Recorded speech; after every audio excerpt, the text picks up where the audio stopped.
Okay जी, आज हम discuss करते हैं एसिंक्रोनस जावास्क्रिप्ट के हवाले से। और इसमें हम पहले देखते हैं सिंक्रोनस और एसिंक्रोनस मोड ऑफ प्रोग्रामिंग है क्या, और किस तरह से सिंक्रोनस कोड और एसिंक्रोनस कोड को रन करते हैं। सिंक्रोनस कोड का मतलब ये होता है ऐसा कोड जो ट्रेडिशनली आप अभी तक लिखते आए हैं। मैं यहाँ पे फॉर एग्जांपल लिखता हूँ एक कोई सी भी स्टेटमेंट लिखता हूँ कंसोल डॉट लॉग में। तो थोड़ा सा जूम कर देता हूँ आपके लिए ईजी हो।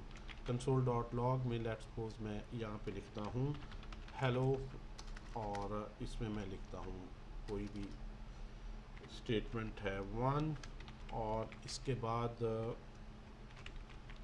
जो है वो नेक्स्ट स्टेटमेंट को लिखते हैं। अब ये जो वन टू थ्री ये जो आप स्टेटमेंट्स लिख रहे हैं, या maybe you have some variables like 10 let y is equal to 20 and so on. ये जो भी आप स्टेटमेंट्स लिखते हैं ये सारी सिंक्रोनस मोड में है या एसिंक्रोनस मोड में रन होंगी, ये बताएं। क्यों बताएं? सिंक्रोनस।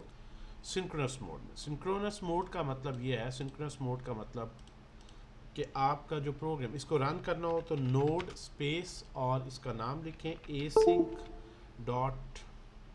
ये सबसे पहले आपने इस फोल्डर में आ जाना है, ये सी डी टेम्प फोल्डर है आई गेस, यस। और यहाँ पे मैं लिखूँगा node space. Right now this folder is an ordinary folder, empty folder, ये आप देख रहे हैं। इसमें और कोई भी फाइल नहीं है। इसमें मैं लिखता हूँ ये एक मैंने फ़ाइल बनाई है async-demo.js, और ये कोड जो है वो रन हो रहा है। एसिंक्रोनस कोड और सिंक्रोनस कोड में सबसे अहम बात यह है कि सिंक्रोनस कोड जो है वो top to bottom, line by line, step by step, top to bottom run होता है जिस फैशन में आप अभी तक लिखते आए हैं। पहले स्टेटमेंट वन एग्जीक्यूट होगी, two three four and five. अगर कोई लूप है तो वो उसी तरह रिपीट होगा। ब्रांचिंग है, इफ़ कंडीशन है तो उस तरह ब्रांचिंग हो जाएगी, लेकिन टॉप से चल रहे हैं। ये नहीं कि नीचे वाली ब्रांचिंग पहले हो जाए, नीचे वाली लूप पहले चल जाए, ऊपर वाली लूप बाद में होगी, दोनों लूप्स पैरेलल चलें, ऐसा कुछ नहीं है। एक लीनियर फ्लो है टॉप टू बॉटम जो आप चलते आ रहे हैं, ये कहलाता है सिंक्रोनस मोड ऑफ प्रोग्रामिंग। यूँ कह लें कि जितना भी कोड अभी तक आपने लिखा है इस कोर्स में, जावास्क्रिप्ट में, या वीडियोस में से देखा है, वो सारा सिंक्रोनस मोड ही है।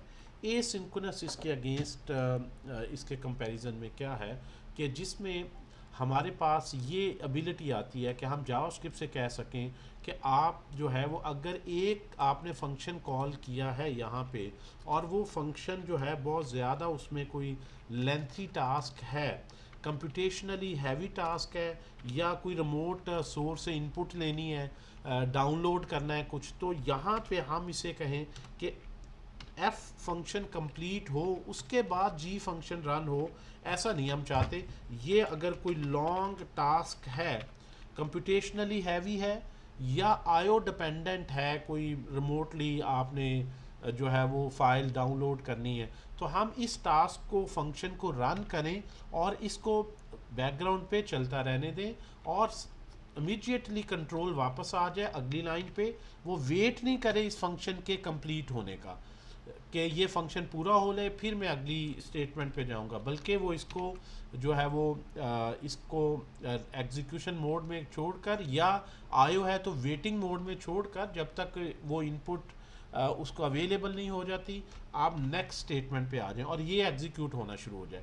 तो इन फैक्ट ये दोनों पैरेलल, इस सेंस में कि ये जो स्टेटमेंट है जो वेट कर रही है किसी फाइल डाउनलोड होने का, यूज़र से कोई इनपुट का, ये इसकी बजाय कि जब वो इनपुट अवेलेबल हो और फिर ये आगे चले, और तब तक यहाँ पे ये वेट करता रहे, उस वेट टाइम को हम रिड्यूस कर सकते हैं या टोटली एलिमिनेट कर सकते हैं कि ये स्टेटमेंट, ये फंक्शन अपनी एग्जीक्यूशन जब पूरी करेगा तो ये खुद ही रिज्यूम हो जाएगा, वहीं से रीस्टार्ट हो जाएगा, और तब तक आप जो है वो आगे जी फंक्शन, एच फंक्शन जो भी है एग्जीक्यूट करते रहें। और अगर फंक्शन नहीं भी हैं तो आप इसके बाद, अगर फंक्शन नहीं भी हैं तो आप इसको फायर एंड फॉरगेट वाला सीन भी कर सकते हैं।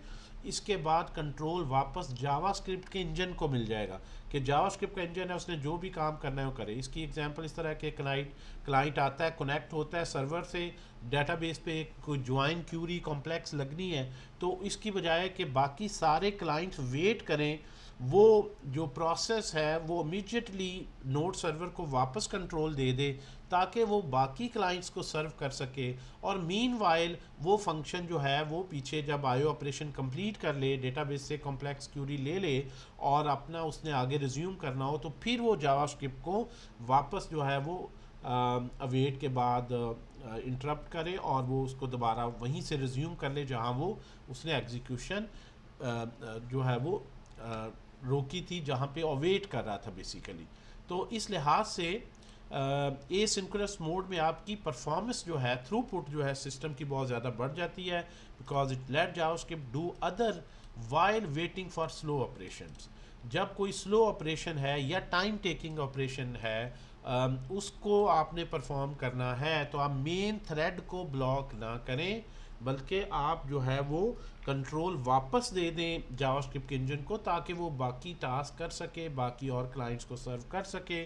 और जब वो स्लो ऑपरेशन कंप्लीट हो जाए तो वहीं से वो टास्क रिज्यूम हो जाए। स्लो टास्क की, स्लो ऑपरेशन की एग्जांपल क्या है? एपीआई कॉल्स हैं, टाइमर है, कुछ टाइम के लिए स्लीप करना है, जैसे एनिमेशन चल रही है, आपने कुछ उसमें टास्क नहीं करना, तो आप कंट्रोल आपका जो प्रोग्राम है वो होल्ड करके रखे, उसकी बजाय बेहतर है कंट्रोल वापस कर दे। इस तरह इसमें database queries, IO operations, file downloads, ये सारे भी आप लगा सकते हैं। तो सिंक्रोनस मोड में क्या होता है? Blocks everything. ब्लॉक्स एवरीथिंग का मतलब है जब तक ये फंक्शन पूरा नहीं होगा, नेक्स्ट प्रोग्राम में आपकी जो स्टेटमेंट्स हैं वो एग्जीक्यूट नहीं होंगी। जब तक ये प्रिंट नहीं हो जाएगा, ये प्रिंट नहीं होगा। ये हर लाइन एक ब्लॉकिंग कॉल है। हर फंक्शन कंसोल डॉट लॉग का हो, सम का हो, इसका blocking function call. So blocking function call it completes, ये एग्जीक्यूशन कंप्लीट कर लेगी, फिर आगे चलेगा। सो अब यहाँ पे स्लो ऑपरेशन आपने लेट्स सपोज इसके बाद एक करना है जिसने 3 सेकंड लेने हैं, तो ये जो स्टेटमेंट है नीचे, ये 3 सेकंड वेट करेगी कि ऊपर वाला ऑपरेशन कंप्लीट हो जाए। और इस तरह से आपका ग्राफिकल यूज़र इंटरफेस में अगर कोई ऐसी लॉजिक है तो आपका यूआई फ्रीज हो जाएगा फॉर 3+ सेकेंड्स। यूज़र क्लिक करेगा, कोई रिस्पॉन्स नहीं उसको आएगा। तो इस चीज़ को अवॉइड करने के लिए हम यूज़ करते हैं सिंक्रोनस मोड। सिंक्रोनस मोड में you right logic in a non blocking mode. Non blocking का मतलब ये, आपने फंक्शन ए कॉल किया, ठीक है, ये ब्लॉकिंग है। ये ब्लॉकिंग इन अ सेंस कि ये बड़ा अटोमिक से ऑपरेशन है, माइक्रो सेकंड्स लेगा। आप नहीं चाहते कि इतने सेकंड के लिए स्विच वगैरह हो, तो आप चाहते हो कि पहले स्टेटमेंट चले, उसके बाद यहाँ पे आए। और आपने लिखा सेट टाइम आउट, ये बिल्ट इन फंक्शन है जावास्क्रिप्ट का।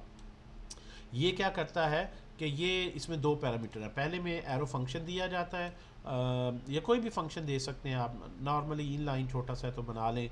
और उसके बाद 300 आपने सेकंड इसको कहा जी लेटर रन हो। यानी यहाँ पे इन दोनों में फ़र्क ये है कि यहाँ पे कंसोल ए फॉरन कंसोल बी, यहाँ पे ए, और हम चाहते हैं ये स्टेटमेंट 3 सेकंड्स के बाद प्रिंट हो और फिर उसके बाद सी हो। अब इसका फ़्लो क्या होगा? इसका फ़्लो, इसकी आउटपुट ट्रेस करना बड़ा आसान है। पहले ए लिखा आएगा, फिर बी लिखा आएगा। यहाँ पे पहले ए लिखा आएगा, फिर सेट टाइम आउट सिर्फ स्केड्यूल करेगा, इसको रन नहीं करेगा 3 सेकंड्स के लिए यहाँ पे, और यहाँ पे वो होल्ड भी नहीं करेगा कंट्रोल। ये फ़ौरन कंट्रोल वापस जावास्क्रिप्ट इंजन को दे देगा, और 3 सेकंड बाद जावास्क्रिप्ट इंजन जब ये इसका टाइम आउट ख़त्म होगा तो ये इसको रिज्यूम करेगा, और उस वक्त हमें कंसोल पे बी लिखा आएगा। और मीनवाइल अगर कंट्रोल वापस मिल जाना है तो आगे चलेगा और सी को प्रिंट कर देगा। तो इस तरह ए, आल्दो ये कंसोल डॉट लॉग भी पहले लिखा है लेकिन ये बाद में चलेगा, और इस तरह से इसकी जो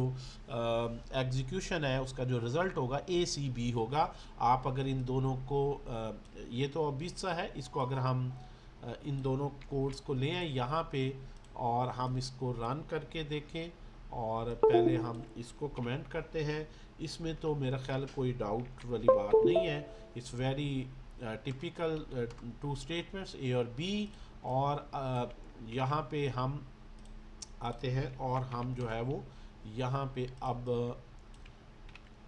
ये जो कॉल है इसको आपने कहा जी लेटर रन हो, और इसको आपने अब रन किया और आप देखें ए के फ़ौरन बाद सी आया और 1 2 3 इस तरह 3 सेकंड बाद बी आया। तो ये जो सेट टाइम आउट है इसने क्या किया, इसने दो काम किए। एक तो ये है कि इसने इस 3000 ये मिली सेकेंड में यानी 3 सेकंड्स का डिले रजिस्टर करवाया और कंट्रोल होल्ड करके नहीं रखा इसने फ़ौरन। ये बेसिकली ए सिंक्रोनस या नॉन ब्लॉकिंग कॉल है जो ब्लॉक नहीं करती अगर इतनी देर, यानी ओवरऑल इसको एग्जीक्यूट होने के लिए 3 सेकंड चाहिए क्योंकि यहाँ पे आना है इसने 3 सेकंड वेट करना है फिर ये प्रिंट करना है। लेकिन तब तक ये सीपीयू होल्ड करके नहीं रखा, इसने फ़ौरन वापस किया, सी प्रिंट हुआ और जब 3 सेकंड पूरे हुए तो इसके बाद ये आ गया। तो इस तरह से हम जो है वो कुछ बिल्ट इन फंक्शंस हैं जो कि आपको सिंक्रोनस सिंक्रोनस तरतीब से चलता है,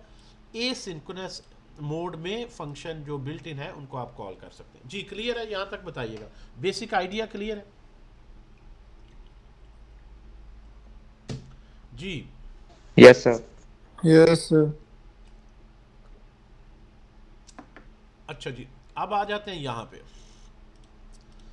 JavaScript is a single threaded, JavaScript multi threading को सपोर्ट नहीं करती, लेकिन इस तरह से आप मल्टीपल जो है वो टास्क साइमल्टेनियसली रन कर सकते हैं।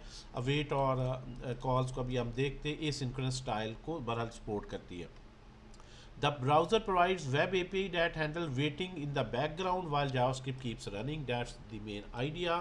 और वेटिंग इन द बैकग्राउंड कैसे होगी, इस तरह की कॉल्स और इनको कैसे हैंडल करना है ये देखते हैं। जावास्क्रिप्ट का जो रन टाइम इंजन है, यानी जावास्क्रिप्ट में जब कोई प्रोग्राम लोड होता है, एग्जीक्यूट होता है, पूरा जो ओवरऑल इसका इवेंट लूप है वो किस तरह से है, how it will after 3 second tell JavaScript के अब मुझे रिज्यूम कर दो। तो उसके लिए 4 कंपोनेंट्स हैं जो एसिंक्रोनस वर्क को पॉसिबल बनाते हैं। सबसे पहले जो भी आप फंक्शन कॉल करते हैं, जिस तरह सेट टाइम आउट कॉल किया, पहले कंसोल डॉट लॉग किया, ये सारे फंक्शन कॉल्स हैं। जब भी आप फंक्शन कॉल करते हैं ऑब्वियसली जो है वो कॉल एक स्टैक में रिकॉर्ड होती है और आपने कोई वेब एपीआई या टाइमर की इस केस में, या फैच की या डॉम मैनिपुलेशन की कॉल दी जिसमें टाइम लगना है, तो वो वहाँ पे वेटिंग मोड में चला जाएगा और कॉल बैक क्यू, इस क्यू में वो ऐड कर लेगा कि ये जो कॉल बैक, यानी कॉल बैक जिस फंक्शन को वापस रिज्यूम करना है आफ्टर दिस टाइम एक्सपायर्ड, तो जो कंप्लीटेड कॉल बैक्स हो जाएंगी, फिर वो दोबारा से इसी तरह स्टैक एम्प्टी होगा, नेक्स्ट कॉल आ जाएगी और इस तरह से ये एग्जीक्यूट होता रहेगा। इसमें जो कंपोनेंट्स हैं, कॉल स्टैक का काम क्या है, execute code 1 frame at a time, यानी यहाँ पे ये एग्जीक्यूट कर रहा है और जहाँ पे वेटिंग टाइम उसको अलहदा से इस तरह स्केड्यूल कर देता है। Web APIs, browser services that handle waiting like timer, fetch, DOM। अगर ये एसिंक्रोनस मोड ना हो तो बहुत ही ज़्यादा हर चीज़ के लिए एक यूज़र या एक प्रोसेस दूसरे पे वेट करे और इस तरह से कभी भी ऑप्टिमल परफॉर्मेंस हमें ना मिल सके। कॉल बैक क्यू क्या है, completed callbacks waiting to be picked up. ठीक है जी, तो ये कॉल बैक क्यू है, यानी ऐसे टास्क जो अपना वेटिंग टाइम पूरा कर लें, अब यहाँ से उसको पिक करना है।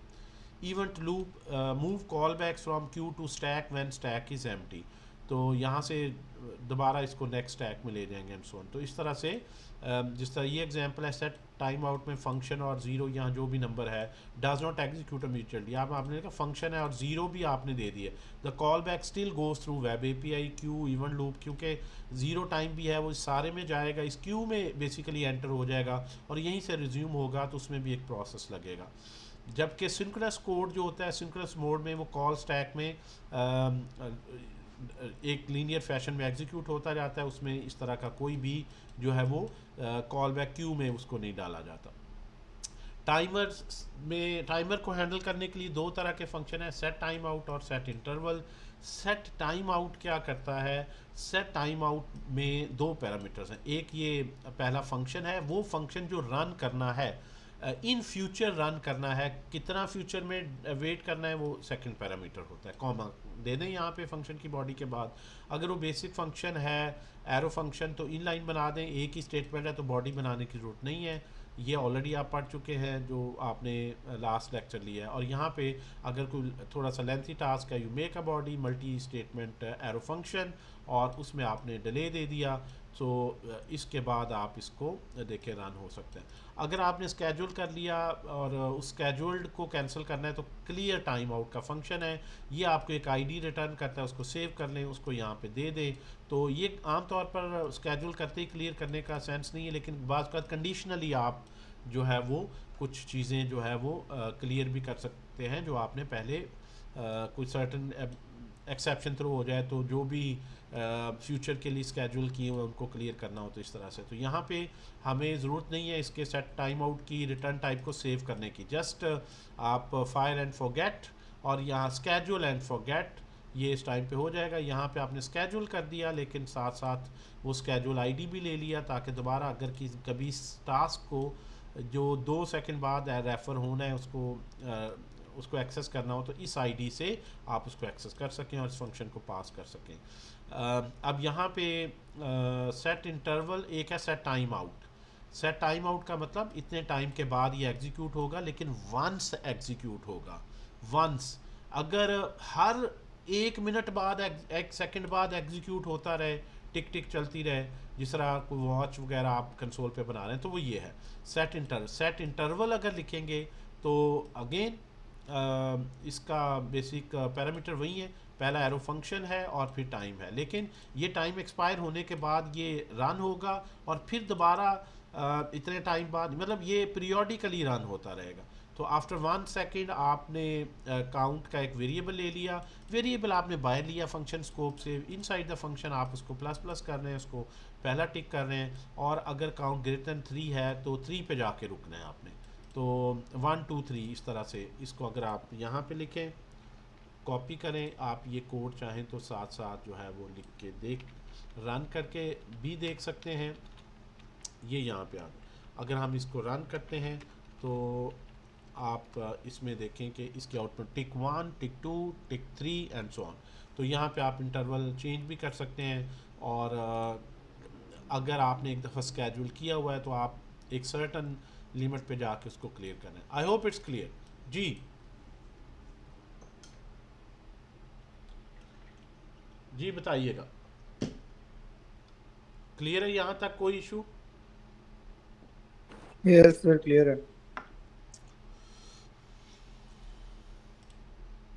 ये बाकी जो सारे सो रहे हैं ये भी ज़रा ना यहाँ थोड़ा सा एक्टिव रहें, यहाँ पे ओके क्लियर ओके लिख दिया करें, मुझे पता चल जाए कि आप लोग भी ज़रा क्लास का हिस्सा ही हैं और एक बंदे की ज़िम्मेदारी नहीं डाली हुई है। Most welcome. अगर कहीं कोई इशू है तो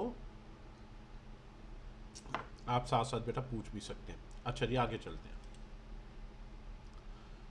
ओके, ये हमारे पास हो गया जी।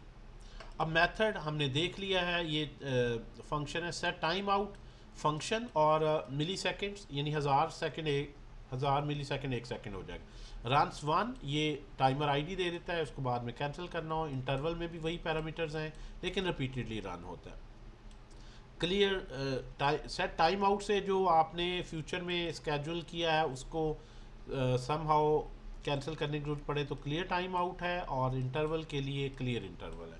दोनों में यानी इसका जो इंटरफेसेस हैं वो सेम है, जस्ट फंक्शन नेम में फ़र्क। Always store interval IDs and clear them when done. Interval में अगर आप नहीं करते तो वो तो इन्फिनाइट लूप की तरह है, वो चलता रहेगा।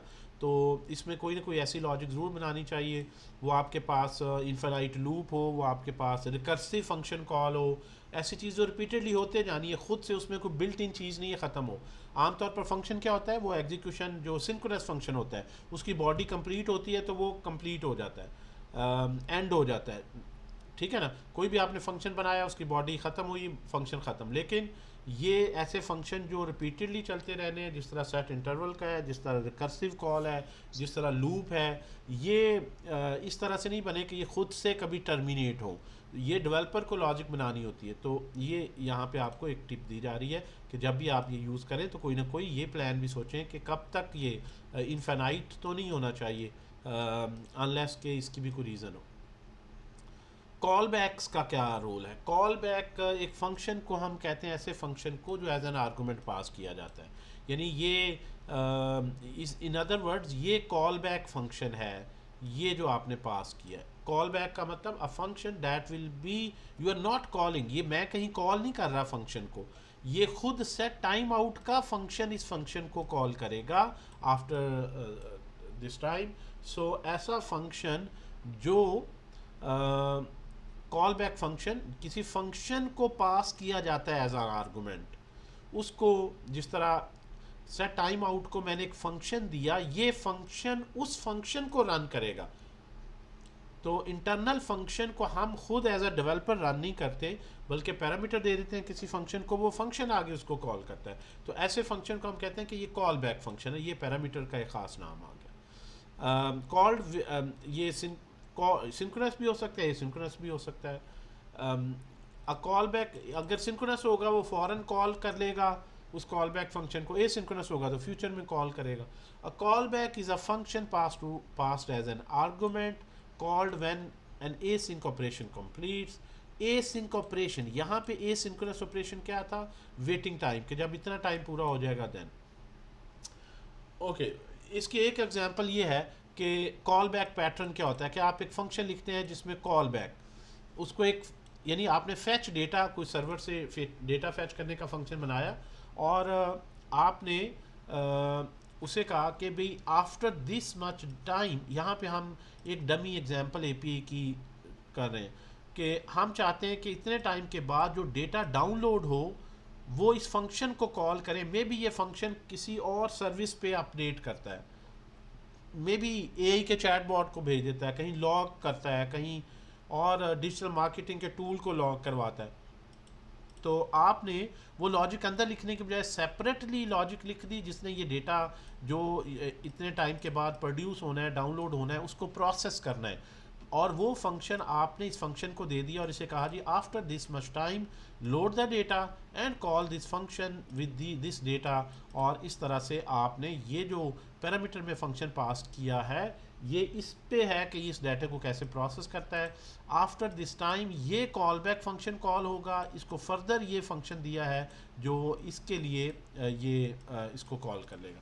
तो यहाँ पे बल्कि दो एक लिहाज से कॉल बैक्स ही हैं कि फैच डेटा जो है ये तो एक स्टैंडर्ड फंक्शन है, सेट टाइम आउट है, इसको ये कॉल बैक फंक्शन दिया, आफ्टर 1 सेकेंड ये कॉल करेगा, जब ये कॉल करेगा तो ये डेटा जो भी डाउनलोड हो, प्रोसेस हो, क्यूरी करेगा, उसको आगे एक इसको पेरेंट से एक फंक्शन मिल रहा है वो उसको आगे कॉल करके उसके हवाले कर देगा। तो this is a complex pattern, लेकिन फंक्शनल प्रोग्रामिंग के through function can receive parameters not just data. ये हम एरो फंक्शंस में देख चुके हैं, you can make function that can receive functions, और ये टाइम आउट का है।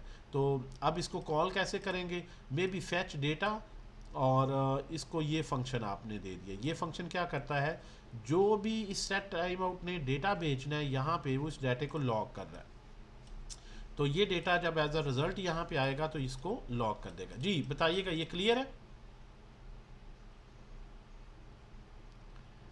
सर ये समझ नहीं आया, कॉल बैक वाला फंक्शन क्या कर रहा है यहाँ पे? जी मैं दोबारा से यहाँ पे ले आते हैं और कोड से समझने की कोशिश करते हैं, मे बी यहाँ पे क्लियर हो सके। यहाँ पे देखें, मैंने आप सबको 1 बाई 1 चलते हैं। ये जो फंक्शन है मैं इसको पहले इसको एक लीनियर फॉर्म में ले आता हूँ, फिर मैं इसकी कॉम्प्लेक्सिटी को ऐड करता हूँ। मैंने या इसको किया सारे को कमेंट, और ये जो इसने काम करना था ये मैंने कॉल बैक की बजाय इधर ही इन लाइन ही कर लिया, और यहाँ पे मैंने लिख लिया डेटा। अब ये मुझे क्लियरली समझ आ रही है कि आफ्टर वंस ये प्रोग्राम रन होगा, सेट टाइम आउट कॉल होगा, 1 सेकंड बाद ये डेटा मेमोरी में आएगा, इस वेरिएबल में, वेरिएबल मेमोरी में क्रिएट होगा जिसमें ये डेटा होगा, और कंसोल डॉट लॉग लिख देगा। यहाँ तक एक सेट टाइम आउट के साथ तो इट्स क्वाइट ओके। अब ये थोड़ा सा डिले जो आप देख रहे हैं जब मैं रन करता हूँ, नोट करें ज़रा, फ़ौरन आउटपुट नहीं आती, 1 सेकंड बाद आती है, कि वो क्यू में जाता है फिर क्यू से निकलता है। ये तो समझ आ रहा है ना? क्या ख्याल है? क्यों भाई? यस सर, ये समझ ये आ गया। समझ आ। अब यहाँ पे मैं चाहता हूँ कि डेटा वाला पार्ट यही करे, लेकिन ये इसको कंसोल करना है या जो प्रोसेस करना है ना, ये वाला पार्ट कोई और फंक्शन है वो करे। ये डेटा जो है मे बी यहाँ पे एक फंक्शन है F N, F N is a short key, just F लिख देते। ये एक फंक्शन है जिसको ये डेटा प्रोसेस करे, या यूँ मैं इसका नाम लिखता हूँ प्रोसेस। अब प्रोसेस जैसे भी करना है वो मैं इसके अंदर नहीं लिखना चाहता। ये मैंने इतने टाइम बाद डेटा प्रोड्यूस करना है और इसको प्रोसेस करने के लिए किसी और फंक्शन को दे देना है। अब ये जो फंक्शन है ये यहाँ पे मैं लिखता हूँ, एक फंक्शन बनाता हूँ प्रोसेस का। यहाँ पे मैं लिखता हूँ फंक्शन प्रोसेस, और यहाँ पे मैं रिज़ल्ट या डेटा जो वहाँ से आएगा वो ले लेता हूँ, और मैं यहाँ पे कंट्रोल डॉट लॉग में रिज़ल्ट लिख देता हूँ।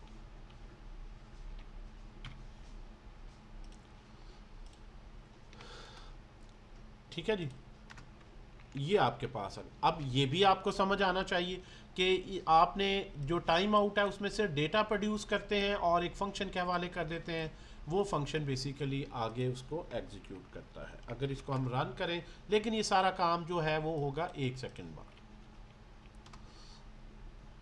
ले जी, आफ्टर लिटिल डिले ये आ जाता। यहाँ तक भी क्लियर है जी? Yes sir. अच्छा, अब ये जो प्रोसेस है, ये फंक्शन आपने यहाँ पे हार्ड कोडेड किया। मैं एक और फंक्शन लिखता हूँ, फंक्शन, मैं एक और फंक्शन बनाता हूँ जो इसका मेन आइडिया है उसको समझे।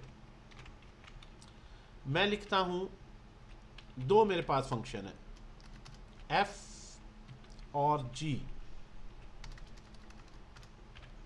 एफ और जी।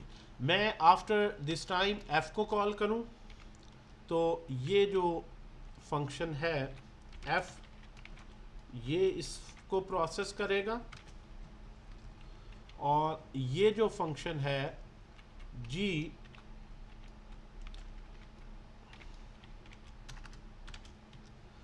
अब यहाँ पे अगर मैंने एफ लिख दिया हार्ड कोडेड तो जी का तो कोई रोल नहीं है। यू कैन सी एफ जो है वो यहाँ पे आएगा और एफ इसको एग्जीक्यूट करेगा। और अगर मैं यहाँ पे जी लिख दूं तो आफ्टर 1 सेकेंड ये डेटा जी प्रोसेस करेगा, एफ का कोई रोल नहीं। ये भी क्लियर है जी? Yes sir. अब अगर मैं चाहूं कि यार ये एफ ने प्रोसेस करना है या जी ने, मैं यहाँ हार्ड कोड ना करूं, मैं एक फंक्शन बना लेता हूं जिसका मैं नाम रख देता हूं प्रोसेस डेटा, और मैं यहां पे पास करूं एफ या जी, जो भी मेरा एफ यू एन फन है फंक्शन है, और वो फंक्शन मैं रन टाइम पे यहां पे बताऊं, यहां पे इसकी जगह, अब इसकी जगह मैं क्या लिखूंगा, एफ एन फन। अब ये फन कौन है, एफ है या जी है, जो मैं यहां पे रन टाइम पे पास करूंगा। मैं इसको जब कॉल करूंगा और मैं इसको पास करूंगा एफ।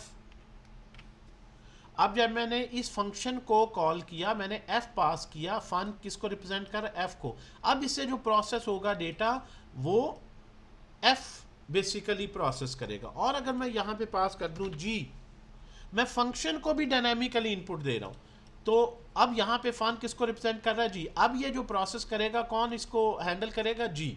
तो मैं जिस फंक्शन को भी बेसिकली डायनामिकली डिसाइड कर रहा हूँ कि भाई ये जो डेटा है इसके साथ करना क्या है। मैं भी यहाँ कोई फैल्स लगा दूँ, इफ़ जो सिटी है वो लाहौर है तो एफ़ को जाए, अदरवाइज़ जी को जाए। तो अब मुझे एफ़ जी की बजाय कल को मैं कोई और फंक्शन बनाता हूँ, एक और फंक्शन बना लेता हूँ। ये देखें कितना सॉफ्टवेयर इंजीनियरिंग में एक स्केलेबल पैटर्न है। अगर मैं एच बना लूँ तो मुझे बताएं कि मैं एच से अगर इसको प्रोसेस करवाना चाहता हूँ, मुझे इस कोड में क्या चेंज करनी पड़ेगी, ऊपर प्रोसेस डेटा में बताएं जी।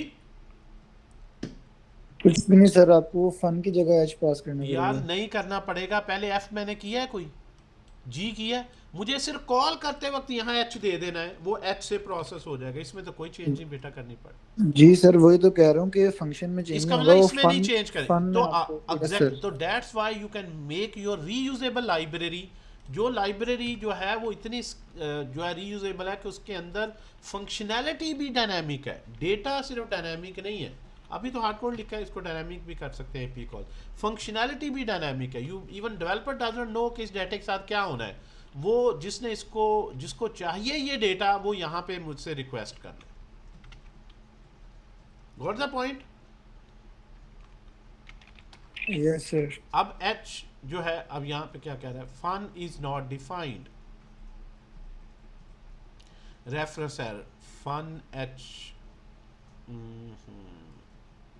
फन इज नॉट, जी क्या इशू आ रहा है जी देखें, फन नहीं है, अब प्रोसेस डेटा नाम हो गया ना, प्रोसेस डेटा को एच दे दो, ये आ गया जी एच, एच ने प्रोसेस किया, यहाँ पे मैं लिखता हूँ एफ, तो एफ ने प्रोसेस किया। This is a beautiful pattern जो कि ऑब्जेक्ट ओरिएंटेड प्रोग्रामिंग से देखें ज़्यादा सुपीरियर ये पैटर्न्स है। इसको बोलते हैं functional oriented programming, where everything is written in functions. Functions are not just for logic. Function can act like a data, कि जिस तरह पैरामीटर में हमने हमेशा पढ़ा था जी, फंक्शन पैरामीटर रिसीव करता है डेटा, और फंक्शन वो होता है जो अपने ब्लॉक में एग्जीक्यूट लॉजिक लिखी जाती है, लेकिन ऐसे नहीं है। Functions are now can be passed as a instead of data, और यहाँ पे डेटा भी रख सकते हैं आप, कोई एक्स वाई जी। तो functions can appear everywhere. Function can be passed as a parameter to other function. A function may return a function and so on. This is the core aspect of functional oriented programming. जी यहाँ तक ये बताएं, बड़ा अहम ये point है, और जो आपके एग्जाम में शामिल होगा उसमें इस तरह के काफ़ी क्वेश्चन शामिल होंगे। जी बताइएगा। क्लियर है सर। बाकी भी बता दें जी, ये बहुत बहुत इंपॉर्टेंट पॉइंट है जी। बाकी भी ज़रा ओके लिखें, अगर क्लियर है तो मैं फिर आगे चलता हूँ। आफाक अहमद क्लियर है बता रहे हैं, सलमान भी, हन्नान, मरियम, नवीद। ये मेरे पास दूसरी स्क्रीन में मैं देख रहा हूँ, यहाँ मुझे देखने की ज़रूरत नहीं, I can see you on other screen. अच्छा फातिमा ने कह दिया, इश्तियाक के एम जी, और बाकी सो रहे हैं। हारिस मलिक ऊपर गए हैं, ईमान, फातिमा, जमान भी गए हैं, और एहसन, हुज़ैफ़ा, राबिया। जी क्विक क्विक हो जाए, ज़रा तेज़ तेज़ हो ना, ताकि मुझे पता चले कि आप एक इंटरेक्टिव मोड में हैं। फातिमा, खीज़र, हसीब, अब्दुल्ला, ओके, बुशरा, राय, ग्रेट। आगे चलते हैं। सो ये हमारा जो सेक्शन है कॉल बैक्स, कॉल बैक्स से हमें ये पता चला कि हम एक फंक्शन को कुछ फंक्शंस भी दे सकते हैं जो खुद उसको कॉल बैक कर लेगा। ठीक हो गया जी, ठीक हो गया, जुजाजा तक हम आ गए। ओके नेक्स्ट चलते हैं जी, callbacks, callback hell. Callback hell क्या कह रही है कि भाई ये कॉल बैक का तरीका ना काफ़ी पुराना है, शुरू से ही है जावास्क्रिप्ट में, लेकिन जब बहुत ज़्यादा नेस्टेड कॉल बैक्स चलते हैं ना तो ये इतना कॉम्प्लेक्स हो जाता है इसको डीबग करना अगर एरर आए तो, इसीलिए डेवलपर इसको हेल बोलते हैं कि यार ये इसमें से जो है वो इसकी डीबगिंग बड़ी मुश्किल हो जाएगी, कौन किसे कॉल कर रहा है, वो आगे किसे कॉल कर। लीनियर फ्लो में ईजियर, जिस तरह गेट यूज़र आईडी, यूज़र लो और जिस यूज़र को गेट करना है उसका आईडी बताएं, और ये फंक्शन है जिसने यूज़र को प्रोसेस करना है। यूज़र जो आएगा उसको उसके ऑर्डर्स गेट करें based on the received user dot ID, और जो ऑर्डर्स आए फिर उनको आगे फर्दर ये गेट ऑर्डर्स, यानी गेट यूज़र क्या करेगा, इस आईडी बेस पे यूज़र गेट कर लेगा, जो यूज़र गेट किया होगा वो अगले फंक्शन को कॉल कर देगा। ये क्या करेगा, यूज़र को रीड करेगा और फिर अगले फंक्शन को कॉल कर देगा, जो उसने यूज़र रीड किया होगा उसका आईडी पास करके आगे उसको ऑर्डर्स के फंक्शन को कॉल कर देगा। ऑर्डर्स का फंक्शन क्या कॉल काम करेगा, ऑर्डर्स का फंक्शन ऑर्डर्स में से आईडी निकालेगा और उसकी डिटेल ऑर्डर की प्रोसेस करने के लिए अनदर फंक्शन को कॉल कर देगा। तो ये जो आपके पास नेस्टेड फंक्शंस की कॉल्स आ रही है, लिखने में हर्ज नहीं है, but if you will get some error तो उसको डीबग करना, that's why it's so difficult, that's why it's called hell. But yes you can write style in this style of fashion coding, जिसको बड़ा लिखना तो कोई issue नहीं है, लेकिन बहुत सा इसको डीबग करना मुश्किल है। तो इसका हल क्या है, कॉल बैक्स जो है वो अभी भी ये पैटर्न पर आपको समझ तो आना चाहिए। अगर कोई पुराना कोड देख रहे हैं किसी ने लिखा है तो इसका बेहतर नीचे हम प्रोमिसेस के थ्रू देखते हैं हल क्या है कॉल बैक को बेहतर तरीके से लिखने का। ये कॉल बैक हल का जो सोल्यूशन मॉडर्न स्टाइल्स हैं प्रोमिसेस के उस पर आते हैं। सो यहाँ पे लेकिन एक पॉइंट है, फिर हमने ये क्यों डिस्कस किया है, यस स्मॉल एक आध फंक्शन के लिए भी ठीक भी है, और स्टिल वो इवेंट हैंडलर वगैरह फंक्शंस में हम कॉल बैक्स यूज़ करते हैं। बहुत इस तरह नेस्टेड नहीं ले जाते, सेट टाइम आउट में कर लिया एक फंक्शन दे दिया। और अगर आप कोई लेगेसी कोड पढ़ रहे हैं, कोई पुराना सॉफ्टवेयर आपको उसकी कभी सपोर्ट देनी है, मेंटेनेंस करनी है, तो उसके लिए आपको इस तरह के कोड का वास्ता पड़ सकता है जिसमें प्रोमिसेस तब थे ही नहीं, तो ऐसे ही लिखा जाता था। और दैट्स वाई जो है वो अगर आप इसको समझते हैं तो ना सिर्फ मॉडर्न जो प्रोमिसेस के थ्रू कोड लिखा गया हो, बल्कि जो लेगेसी कोड हो उससे भी आप लोगों की एक्सपर्टीज़ आती। तो आई होप ये यहाँ तक आप लोगों को क्लियर है। और कॉल बैक्स के बाद हम आ जाते हैं प्रोमिसेस पे।